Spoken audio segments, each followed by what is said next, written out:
yawning.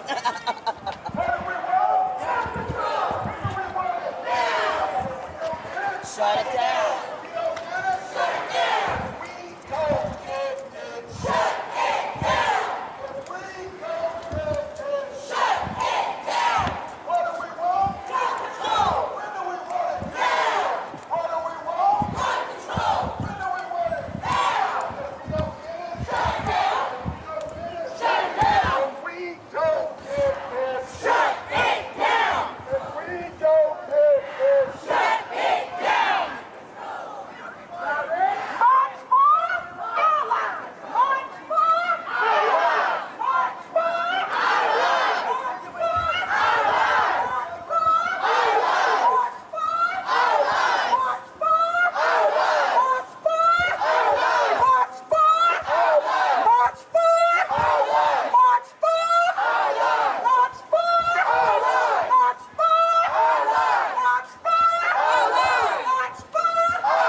Will set you free.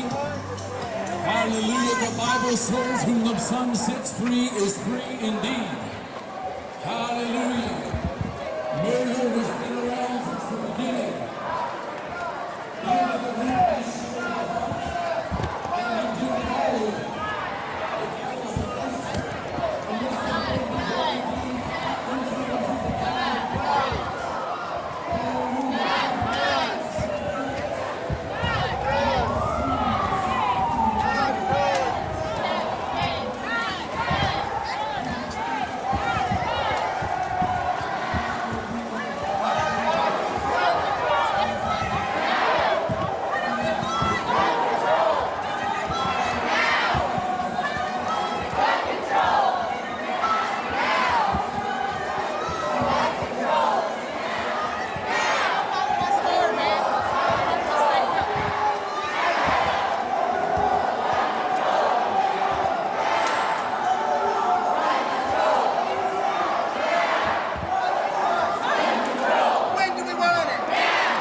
moving this way.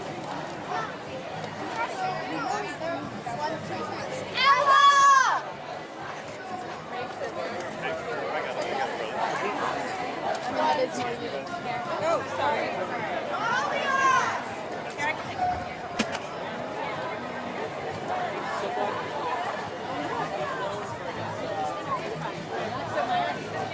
Yes, Miami.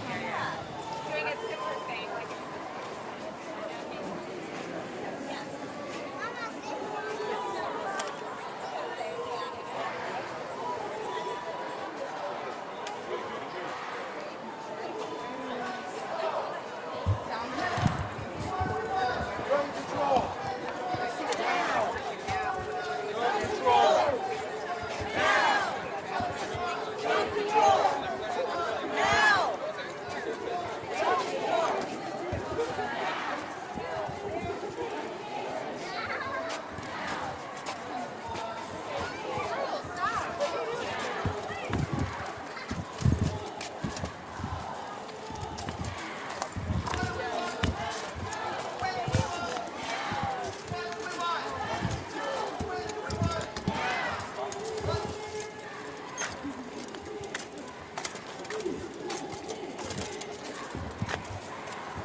I can't go to the club with you.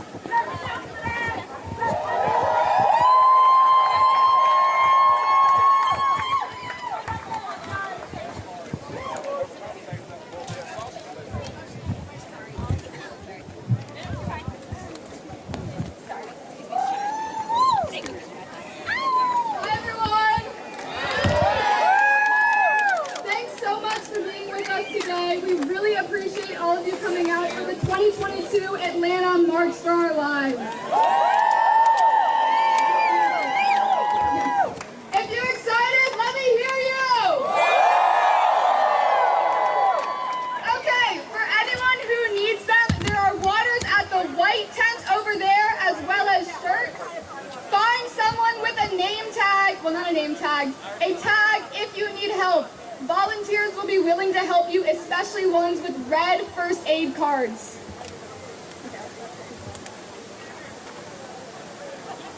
Okay, hi everyone. I'm Sarah Dowling. I'm one of the organizers of this march.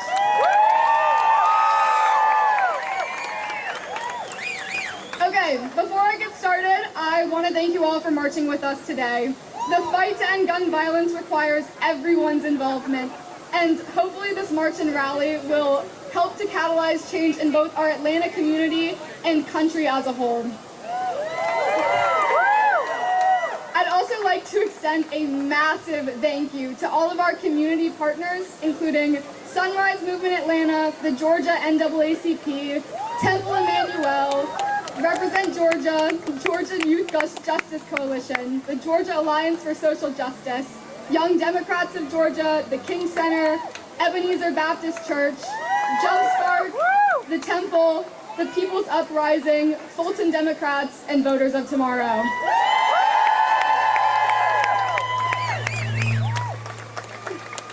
Without you all and without their support, none of this would be possible. Okay, So I've been aware of gun violence since a really young age. I mean, I'm not that old right now, but since I was tiny.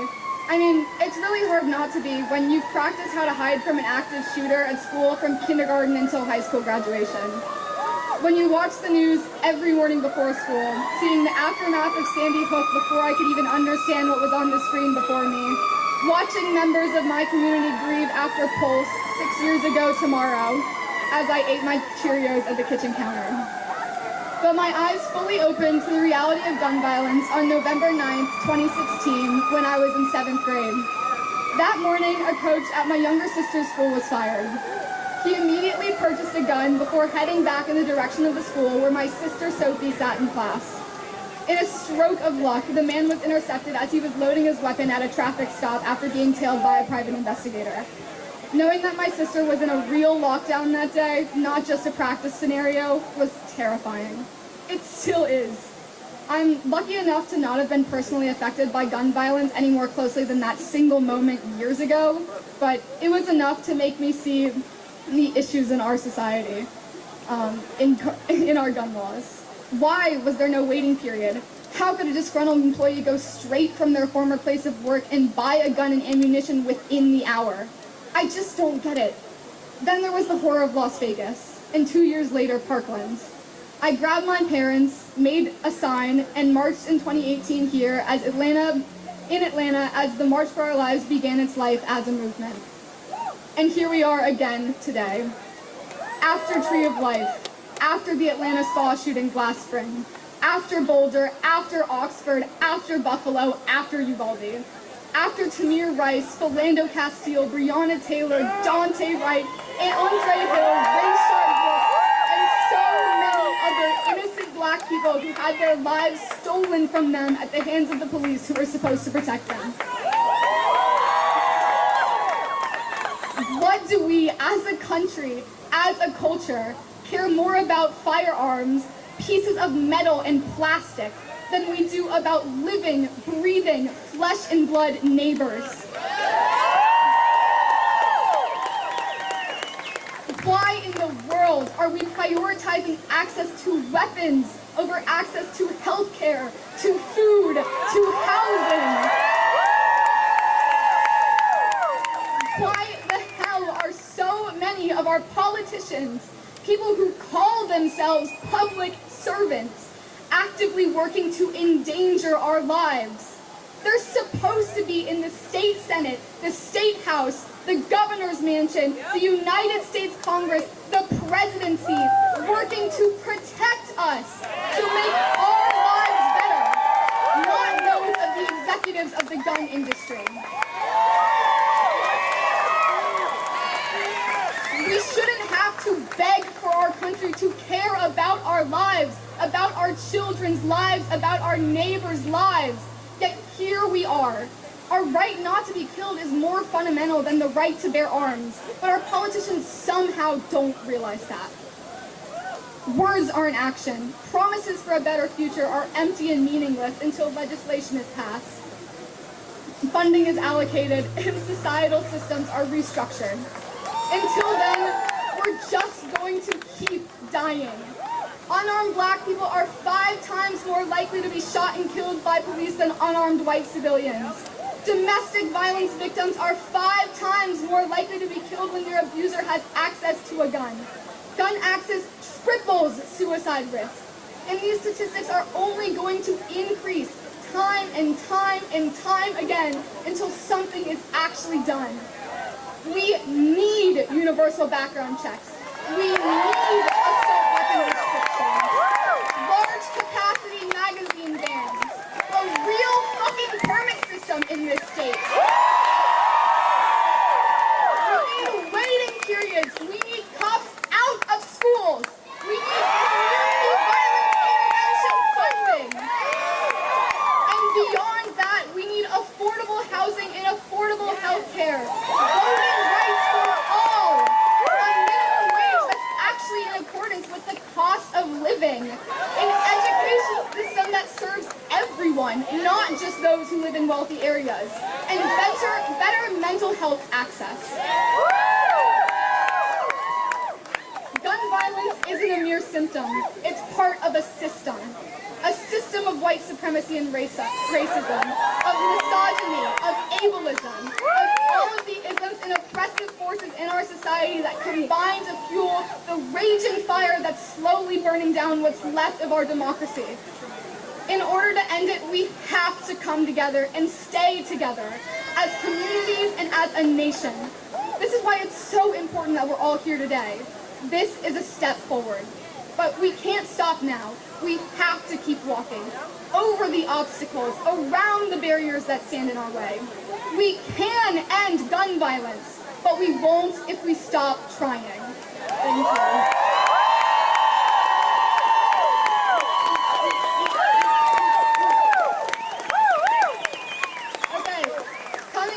To speak is Congresswoman Mcbath of Georgia's 6th District.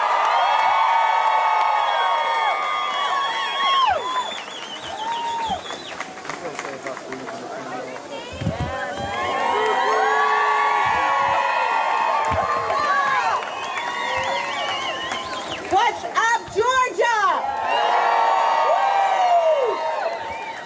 For those of you who don't know me, my name is Congresswoman Mcbath, and I am the mother of Jordan Davis. I'm here today because of Jordan, of my son. Because just like so many Americans going about their lives, my son was ripped away from me by an unprovoked man with a gun for simply playing loud music in his car. And since that evening on Black Friday 2012, every tragedy of gun violence has been a painful reminder that the same violence that took my son has been replaying across the country with casual callousness and despicable frequency. We are here today to advocate for the nationwide reform that we need to end our reckless gun laws, for the legacies of those that were taken from us, and for the tens of thousands of Americans that we have lost, whose spirits are still with us today. We are a part of a growing movement across this country of parents, of students, of mothers, of fathers, of sisters, of brothers, and survivors who will not be ignored. Our collective voices have been strengthened by our passion, the passion that we have for our communities, and our drive to make sure that we do not live in fear of this violence in our country. As the voices of our movement continue to grow louder, together we are impassable and unstoppable, but impossible to ignore. Across this country, those who have turned a blind eye to the misery and the tears of our mothers, the cries of our children in their classrooms, and the uneasy fears in our grocery stores, they are hearing our demands. Those who refuse to act can no longer escape the growing volume of our outcry. And as I look around this crowd, I see the faces of many more survivors like me. In our present circumstances, how could anyone not be heartbroken by the tone deafness of those in Congress who look away even after they took an oath to serve and protect us? How and survivors must be forced to join this club that no one needs to be a part of before we realize that the time for gun safety reform is long overdue. We are paying the price for weapons of war in our communities, with phone calls to mothers and fathers who choke back tears and anguish and sink to their knees as their agony overwhelms them when the tragedy reaches them, as it reached me. These are phone calls every parent fears. And it was the same call that I received after my son Jordan was murdered. It is a singular fear. It is a primal fear. A love so deep for our children that we worry, is my child okay? Where is my child? Will my child make it home today? America cannot be a nation where this fear paralyzes us from living out the fullest extent of our lives. Parents should not have to send their kids off in dread that this goodbye may be their last. Students should not have to imagine a day at school where a lockdown ceases to be a drill for their safety and becomes the horrific event they fear most, an active shooter. Our schools and places of community should not have to reckon with the threat of dangerous individuals assaulting our very way of life. We cannot be a nation where tragedy erupts on Tuesday and the victims' stories, misery and heartbreak are forgotten on Wednesday.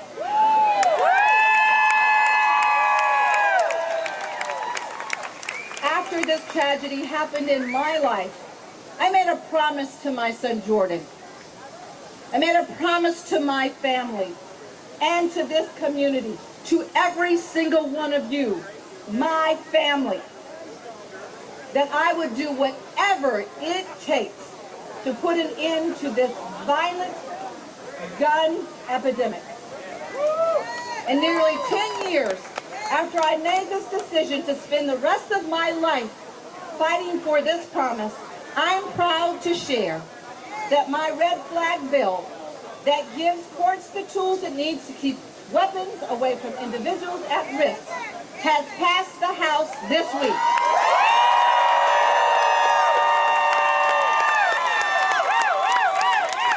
And I'm also proud that the most comprehensive gun reform bill of our time, the Protecting Our Kids Act, has also passed the House this week.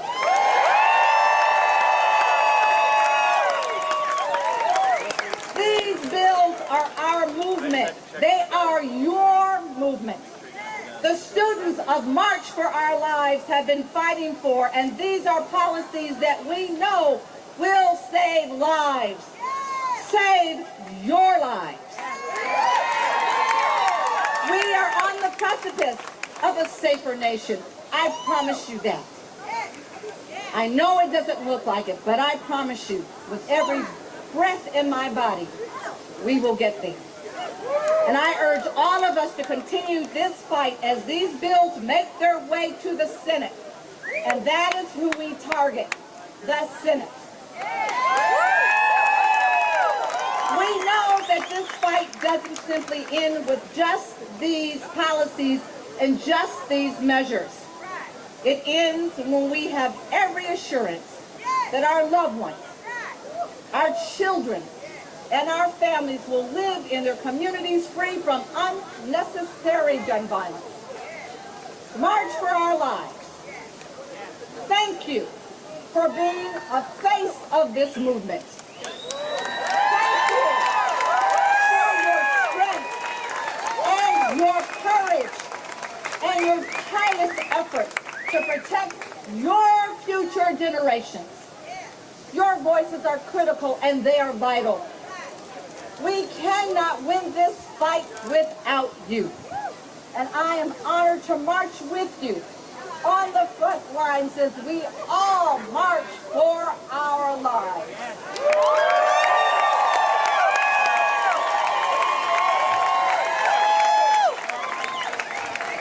Speaking next is Congresswoman Nikima Williams from Georgia's 5th District.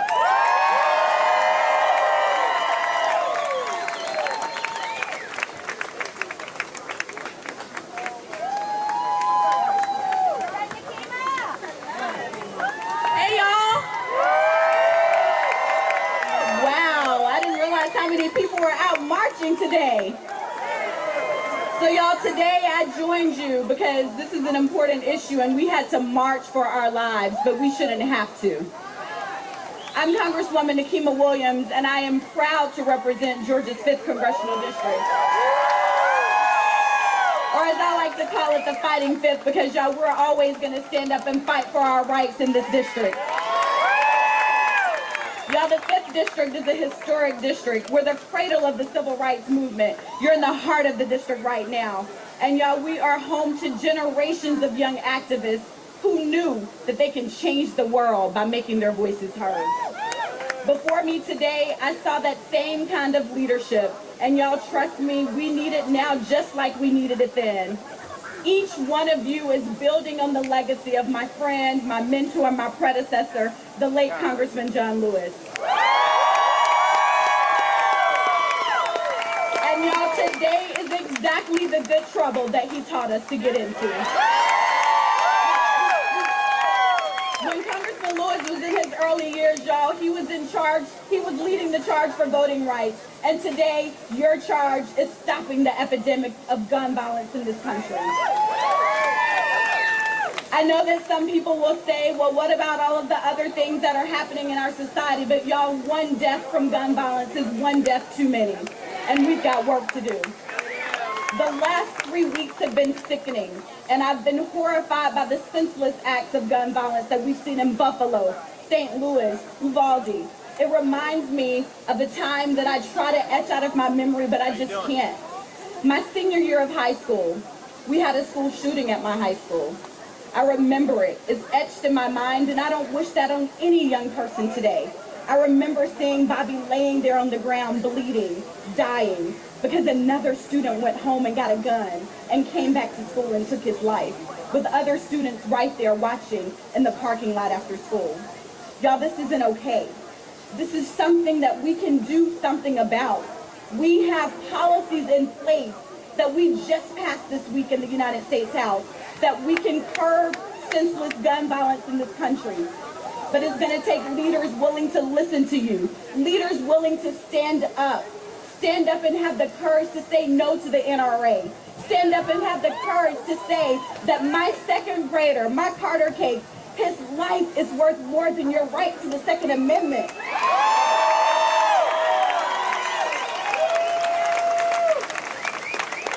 Y'all, when I was in school, what I had to worry about were tornado drills. What are we going to do when we hear the siren go off, and what books do we put over our head to keep us safe? So I asked Carter about this because he just got promoted to second grade, and I wanted to know what he was seeing and hearing at school.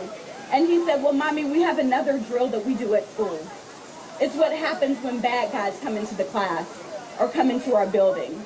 And he said the closets aren't big enough. So some of us have to be really, really quiet, and we have to hide under our desks. Y'all, this isn't okay. No, it's not.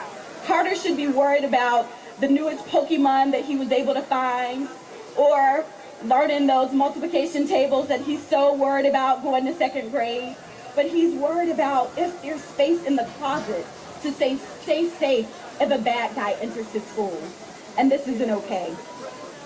When you go to the grocery store, y'all, you should only have to worry about if they're going to have the snacks that you're looking for that are on your grocery list, not if you're going to come out alive. But yet, this is what has come to in our country today. In the House of Representatives this week, I hope has historic, life-saving legislation to keep guns out of bad guys' hands and make it harder to buy weapons that are only intended to kill people.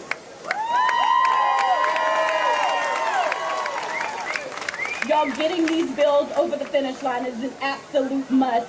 We passed them in the state house, in the U.S. House, but y'all, we have a hurdle in the U.S. Senate because too many senators right now are too worried about what the NRA thinks and not worried about what you, the constituents, think. We need to hear from you.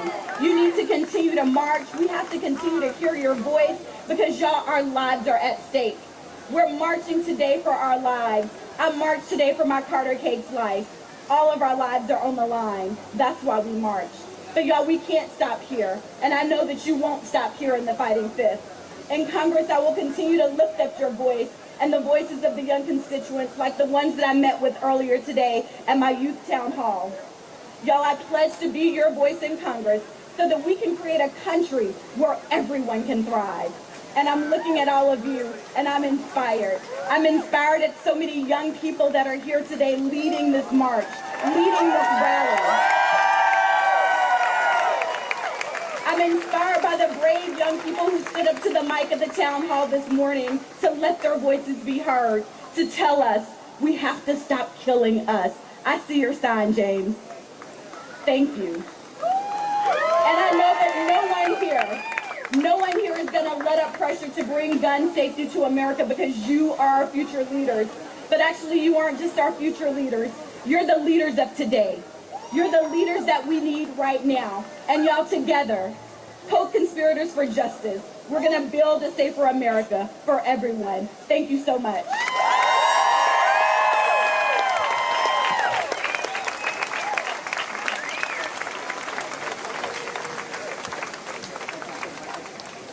Thank you so much, Congresswoman Williams. Next up is Gerald Griggs, Georgia NAACP President.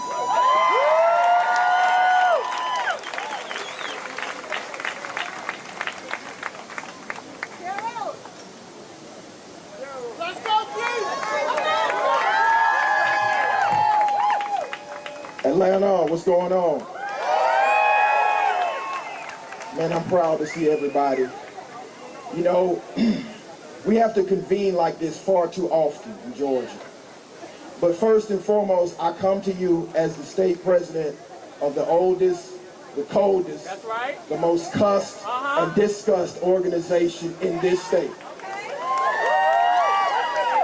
And we have a message. The message is one dead body is too many. You know, I can remember 2 years ago marching for our lives with over 80,000 of you, and we sent a message.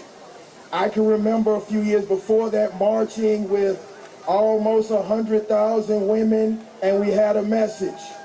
And then I can remember Freedom Summer 2020, marching with everybody, and we had a message. You know, every day I go into a courtroom, and I see the remnants of gun violence. Every single day. And then I cut on my TV and I see politicians making excuses. Thoughts and prayers instead of legislation and action.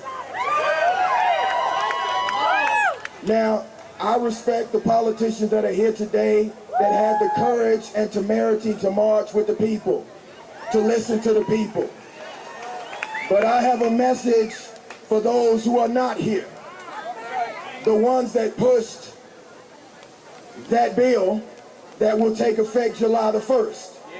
Because let's be clear, in Georgia, you are not safe. In Georgia, you will be able to walk into all manners of buildings and folks will have guns.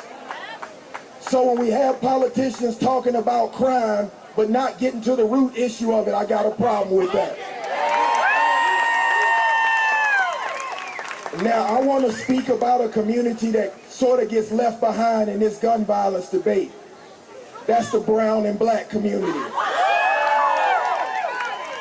You know, the ones they want to criminalize? You know, the ones they want to lock away? Well, they got a message. Their lives matter too. So here's the message I want to send to Mitch McConnell and Ted Cruz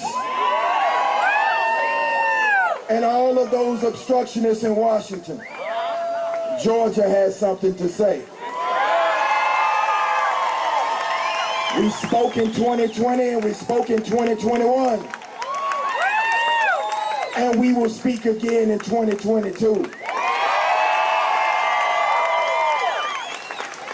We are the state that ran the NRA out of this state.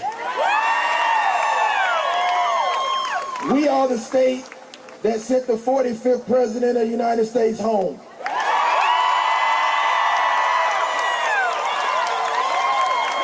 We are the state that changed America. So I don't take lightly when I get a chance to speak to all of my comrades in this struggle. We've been marching a long time. We've gotten in some good and necessary trouble. And we will continue to do that, both in this state and in Washington. But we got a message for Washington. This is what America looks like. It's diverse, it's multilingual, it's multi-ethnic, multicultural, radical, and we speak truth to power in season and out of season. So, you know, we talked about Freedom Summer 2020. I think we just started Freedom Summer 2022.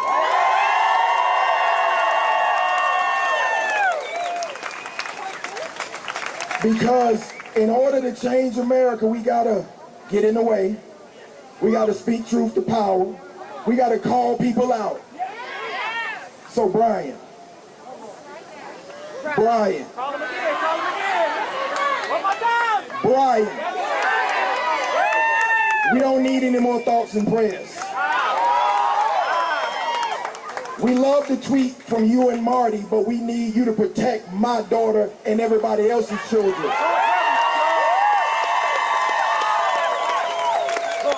You can sign an executive order today to protect Georgia. We are calling on elected officials to go back to Washington and to go under the Gold Dome and craft common sense gun regulations. It's simple to ban AR-15s. I'm gonna say that again. It's real simple to ban AR-15s. It's real simple to demand background checks. It's real simple to prioritize people over bullets. Because I'm gonna give y'all a little secret. The gun lobby can pour millions and millions into your coffers, but we gonna pour millions and millions of Georgians to the ballot box. So early voting started today in many counties. We having a march in the streets and a march to the ballot. Instead of 5 million Georgians, the Georgia NAACP wants all 6 million of y'all to vote. Let's overwhelm the system. Because a majority of Georgians get along. A majority of Georgians understand the need to protect their children. A majority of Georgians don't want to send their child to elementary school and middle school and high school and they bring them back in a body bag. So I'm not just speaking as Attorney Gerald Griggs, the president of the NAACP. I'm speaking as Gerald from the West Side. I'm speaking as Elise's father. I want my daughter to be as protected as the people are in the Gold Dome where you got to turn in your guns. I want my daughter to be as protected as the people in Fulton County Superior Court where you got to turn in your guns. Because if we were truly safe in those spaces with guns everywhere, everybody would be armed. So, here's the message. Y'all, we got to get on the phone. We got to get in the emails. We got to go to their office, peaceful and nonviolent, but focused. And we got to send a message. The next time you send thoughts and prayers, we're going to send you home.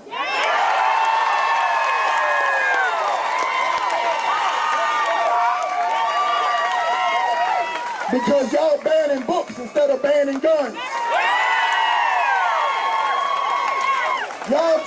Y'all trying to teach lies instead of teaching folks the truth. So you can know this is the last thing I'm gonna say to you. When civil rights, and the most precious civil right is the right to life. You know, we heard a whole lot about the right to life a few weeks ago, but now we're not talking about that, right?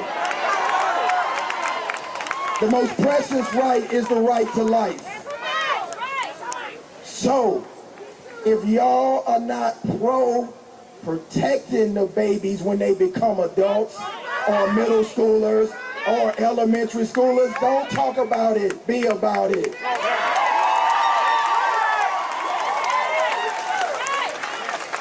So again, the last message I got for y'all is this. The giant is woke. The Georgia NAACP is back.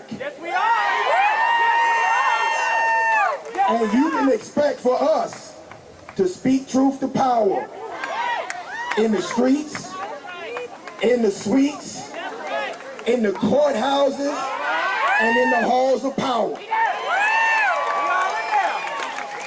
So, when civil rights are under attack, we really do stand up and fight back. Y'all, I'm proud of y'all. John would be proud of you right now. Martin would be proud of you right now. This is the birthplace of civil rights. But I'm gonna let y'all in a secret, little secret.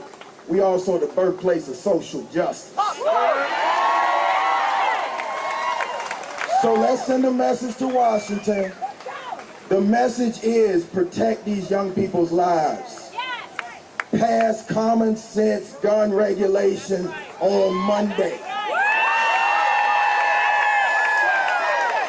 On Monday. Because enough truly is enough.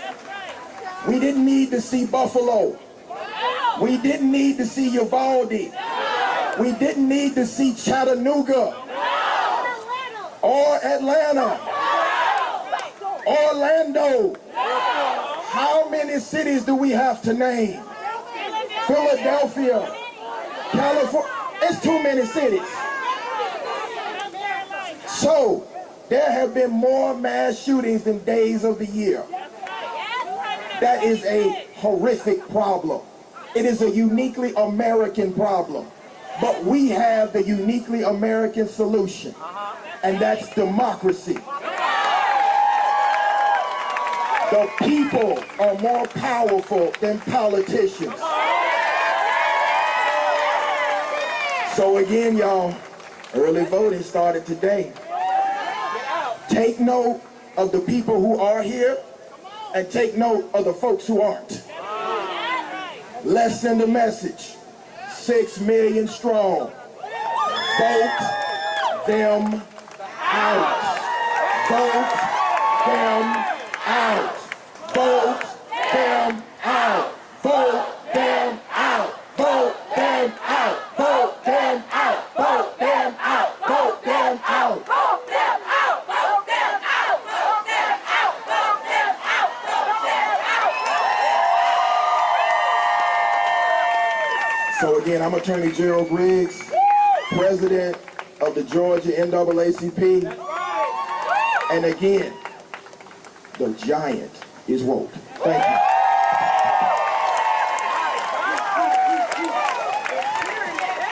Our next speaker is State Senator Jen Jordan.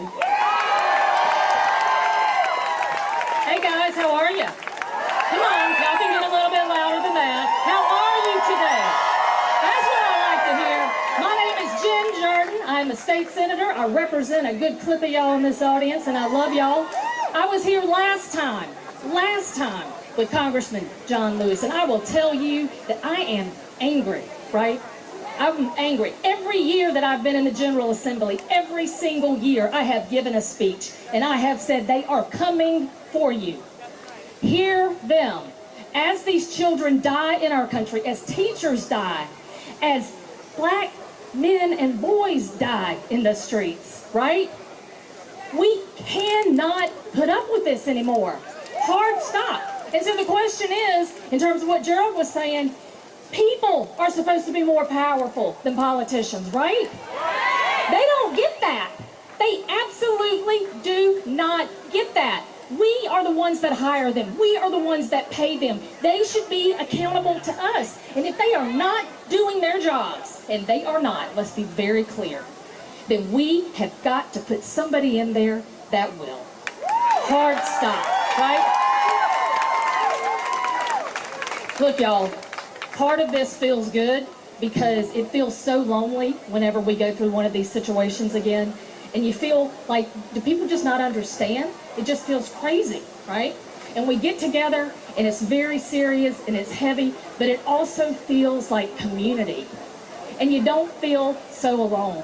But with respect to that, this is just the beginning. This is just the beginning. They expect that in 22, they can talk about gas prices, but you know what? They're not talking about those dead babies in Texas, period, right? Now let me tell y'all, the two things that I heard after Texas were, well, the big thing, we'll stop, but up at the Georgia Capitol, they always talk about, well, you know, the remedy really is good men with guns, right? We just need more of them. I think what we saw at that elementary school in Texas, as those good men with guns stood outside of the door as those children were murdered, that is not the solution. And then when we heard them time after time on TV, and what did they say? They said, well, this is about doors. This is about doors in schools. We just need one door in a school. I was thinking to myself, I thought, what is wrong with y'all? What is wrong with you? And so this is how I'm going to end it. I'm short and sweet, right? When I think about doors and I think about the GOP people who will not move on gun reform and actually protect our children, protect our people, all I have to say to them is don't let the door hit you in the ass on your way out. Vote them out, y'all. Vote them out. And, by the way, I'm running for Attorney General because I have to say our current Attorney General, Chris Carr, is a car wreck. Bye, y'all. Thank you so much.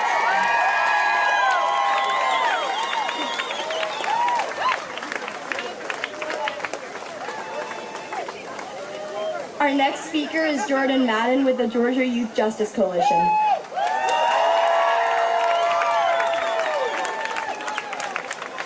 Good afternoon, everybody. My name is Jordan Madden. I'm a 17-year sophomore right here at Georgia State University. Thank you. And I'm a community organizer with Georgia Youth Justice Coalition. My roots in organizing starts with a story. You guys can hear me all right? Okay, that's better. I like that. My roots in organizing begins with a story. I wish to share that story with you today about what it means to grow up today in America, tracing your life through school shootings and experiencing the trauma as a youth. But this is also the story about what we deserve. This is a story about my little sisters and my little brothers and what they deserve, what kind of future we can build together. Almost 10 years ago, that's crazy. 10 years ago, I was sitting in my classroom with my friends, waiting for our scheduled school fire drill to begin. And I just cleared my desk and packed my bag and ready for us to head out. A few seconds later, the fire alarm rang, just as we expected. We single filed out of the classrooms, into the parking lot, and eventually onto our school playground. Hundreds of kids fleeing the building in our practice drill, getting reckless because of the wait. As we waited in the fields, everyone chatting with their friends, we were asked to be silent. Every last one of us. Our administrators were sitting at the top of the hill, near the school, and then they could be heard receiving information over their walkie-talkies. We didn't know what was happening, but some of us speculated that the school was actually on fire, and we were celebrating because that meant that we didn't have to go back to school until a new one. And I will say we were pretty terrible children. But things are supposed to be simple like that when we're kids. Just a little field trip down the hill to make the school day a little bit more exciting. But instead, the adults around us began screaming, rushing everyone back into the school building. And I thought to myself, no single file, no dismissal by class, no ringing of the bell to signal it was over. I didn't understand what was happening, but I knew I was supposed to be afraid. I knew I was supposed to run. We were rushed into the school and rushed into classrooms. I ended up back in my classroom, but a lot of my friends did not. They ended up in other classrooms around us. Our teachers told us that a school nearby was in serious emergency, and we were near enough to be at risk. I remember wondering which school, as I had other friends and family at schools nearby. So many people I loved. I was asking, are they okay? But then my teacher did something I never forget. Miss Mays was her name, and she told us to take a sheet of paper out. And we were to write something on the sheet of paper to people we love. And she told us to write them and give something away that was valuable to us. My instant thought was to follow along as students shouted out things that they would give away. My game, my scooter, my bike, you know, different things. But now standing here, now I feel tears in my eyes when I think about Miss Mays, the sacrifice. This wasn't the first active shooting in my community schools, and it wouldn't be the last. Growing up, I could trace my childhood around mass shootings that happened near and far. I remember my STEM project in middle school was about designing a school that can include prevention measures for this act. What cruel exercise is it to ask children to envision a barricade between them and mass murder? I remember those days when little me would pray for my cousins and my parents in the back of that classroom while we hid. I know my story isn't unique, and that's the stunning part. Everyone from on the other side of the country to here, everyone has a story about violence inflicted on our communities by politicians' refusal to decide one simple truth, that our lives are worth so much more than gun violence. Our children are worth more than just safety, but justice. Traumatizing our children became a norm when our elected officials decided their thoughts and prayers stood in for action. The trauma suffered as a child turned me to question our elected officials' intentions. I think about those innocent kids who lost their lives in Uvalde and ask all the elected officials who refused to fight for us, was it worth it? Our lives will never be the same. I think perhaps these politicians who had never met the courage in their lives underestimated what young Americans are living through today. Knowing people in power would rather let our children be murdered in classrooms than sacrifice power of privilege, that changes you. I have taken on the bravery of our leaders' flag. Not just bravery, but love. I love my family, I love my friends, I love my community, and all of us in magnitude so much greater than these politicians have ever felt. Do they know what it's like to be a child praying for your life in a classroom? Every day I organize for justice in our schools because if growing up in the era of school shootings has taught me anything, is that politicians won't save us. We will save us. We, the people with the courage and the love to not just demand better, but to march for it. I talk to kids tased by cops in school hallways, who go to school with mold on the walls and sewage on the floors. I've confronted lawmakers who decided that my history should be erased, and that permitless carry was a bigger priority than funding schools when it was served at our state capitol. Politicians whose NRA checks and Gold Dome offices are what stands between us and the future we deserve. To our elected official, I say you have not known fear. You've not known what it means to dream of justice, to wake up every day and organize for what we deserve. You do not know what it means to have been molded into bravery by a democracy that doesn't work for us, but should and could. So let us teach you how to be brave. When you hear us marching, when you hear us chanting, our cries, our anger, our passion, let us teach you to care so deeply for your fellow human beings. You're driven to fight for us. like you should have been fighting for us all this time. Your cowardice won't dissuade us. No, it won't. It takes bravery to grow up in an era of tragedy in our schools. But what takes bravery is all of you here today, fellow Georgians and young people, with the courage to imagine a better world where every single student not only survives, but thrives. A politics that is not deemed as disposable is on the horizon. Justice is possible. We'll keep marching until we get there. So keep marching. Thank you.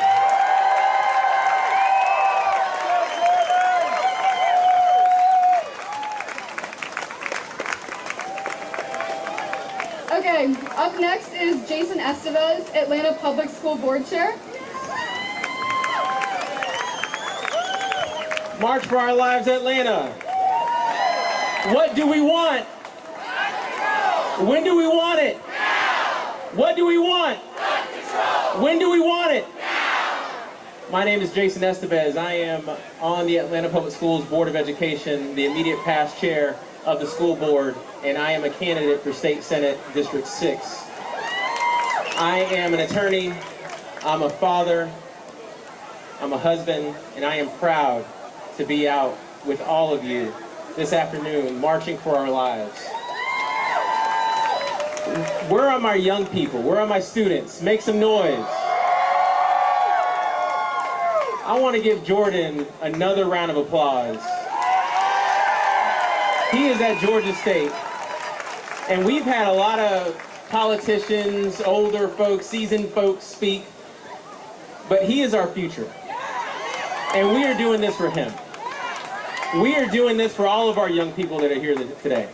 Are there any educators out here? I'm a teacher, not a soldier. We love you.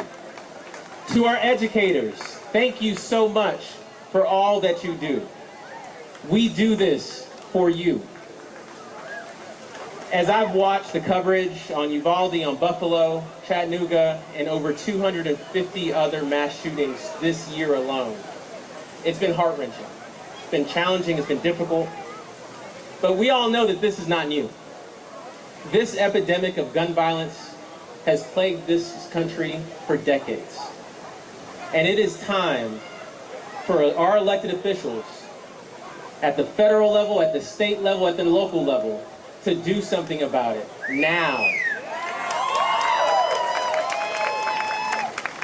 20 years ago, nearly 20 years ago, I was a middle school social studies teacher in Houston, Texas. And I did what teachers often do, volunteer to do extra stuff, right? I was on safety duty, which meant that I would go to different parts of campus before school and after school to make sure that our students were safe. And one afternoon, and our teachers out here know, I saw a crowd developing of students. And in middle school, you know what that means. Something's about to go down.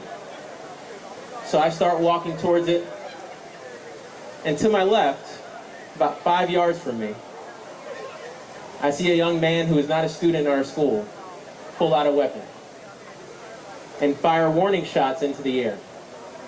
The crowd of students was about 10 yards ahead of me.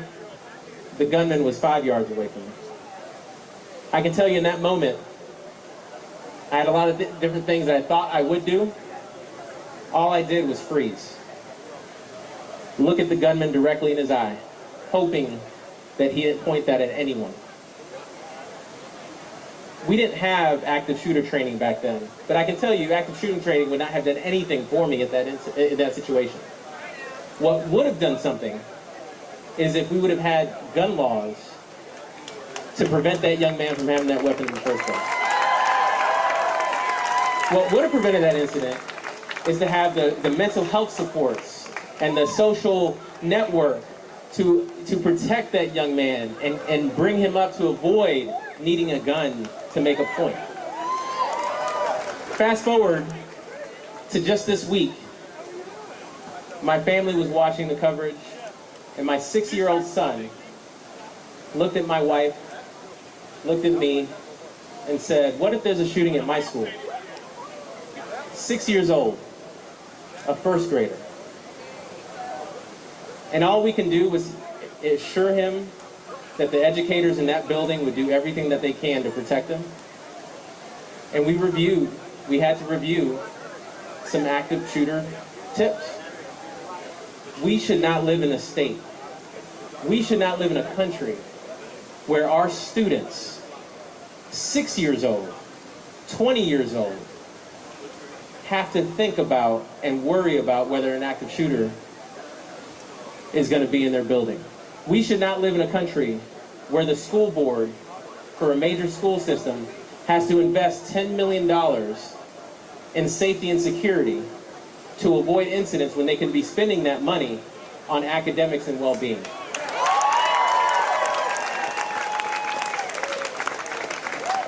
We could change this.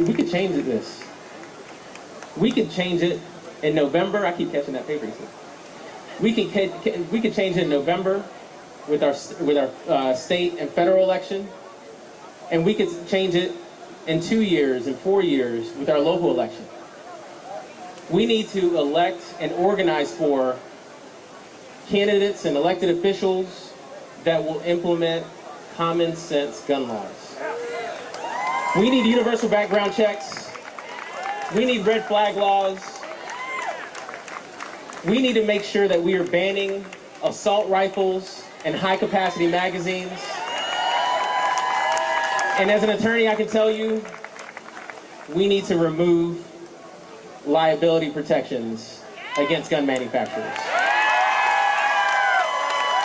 But look, only you can change that. Only you can change that. Just a couple weeks ago, we had a primary, and over 83% of the voters in that primary were 50 years old and older. And I have nothing against folks who are 50-year-olds and older. However, they do not represent 83% of our community. I need our young people. Young people, make noise again. I need y'all to show up and show out in November. Because it is only you and your friends that can change who represents us in Washington, that can change who's at the governor's mansion, and can change who we are working with at the state legislature. So come November, bring this energy to the ballot box. March for Our Lives, Atlanta. What do we want? When do we want it? Now. What do we want? Gun control. When do we want it? Now. God bless all of you.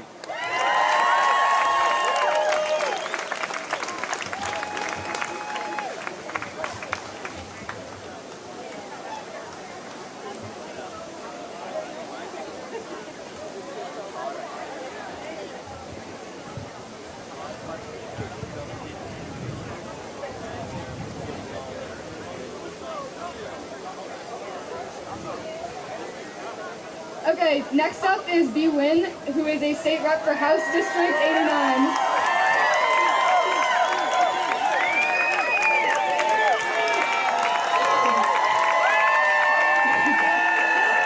All right, y'all. Over a year ago, many of you gathered in solidarity with the Asian American community at Liberty Park. And we know that a lone gunman purchased a firearm, and on the same day, he drove from Cherokee County to Atlanta, and he gunned down 8 people. Brutal, horrific, violent, including 6 Asian women. And it happened so fast, so violently, that the women who were killed didn't even have last words. They didn't even get to react to what was happening to them. We were at the Georgia General Assembly. Georgia Republicans were once again trying to expand access to firearms, this time attempting to bring a gun reciprocity bill to the House floor. And the Speaker said, you know what, now's not a right time. But then a year later, we went back in and they passed not 1, not 2, but 3 bills that expands access to guns. And how is that a right time? What happened between that shooting And now, more violence, more shootings. Again, in Buffalo, New York, a white supremacist drove to a grocery store and killed members of the black community who were there to buy a birthday cake, who were there to pick up groceries. Again, the same brutality, the same violence. Uvalde. I remember Columbine. I was in high school, it was 99. And then we had Parkland. And then we had Sandy Hooks. And now Uvalde. When is enough going to be enough? How many people have to die? And there they are, giving us the same false message. It's not about guns. Well then, what is it about exactly? They spent their time in the General Assembly expanding access to guns, and they said that books in our public school libraries were more dangerous to students who want to read Toni Morrison. That's what they chose to restrict from our students. And then they spend their time making it harder for Georgians to vote. Can you imagine standing out here for 2 hours, 4 hours, 6 hours, 8 hours, and if somebody gave you a bottle of water, it's now a crime? That's what the Georgia General Assembly is doing. So we know that when we march, we are telling them, not on our watch. Not on our watch. And we know after we march, we go to the ballot box. Because we tell them, we're going to vote you out. We, the people, are the ones who decide. And guess what? The majority of Georgians, no matter what side of the aisle you belong, we want common sense gun reform. And I get it. We get tired of saying we got to vote in every election. We got to vote like our lives depend on it. But our lives literally depend on it. So here's what we're going to do. We're going to show up on June 21st. There's still an election, a primary race. We're going to elect people up and down the ballot across the state of Georgia who will demand that we turn our pain into action, that those thoughts and prayers turn into policy, that we get a seat at the table. We get a seat at the table because this is the people's house. And we will never let them forget that. The power of our voice, the power of our vote, we are going to vote them out.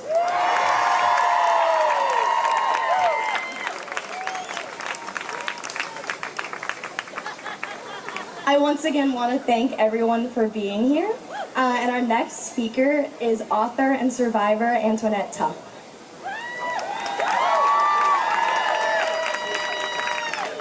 Don't go yet. All right, you all, how is everybody doing? Okay. Now, some of you all may remember me and some of you may not. I am the young lady who saved the elementary school here in Atlanta. On August 20th, 2013. And for those of you all that were here with me last year, we did something special.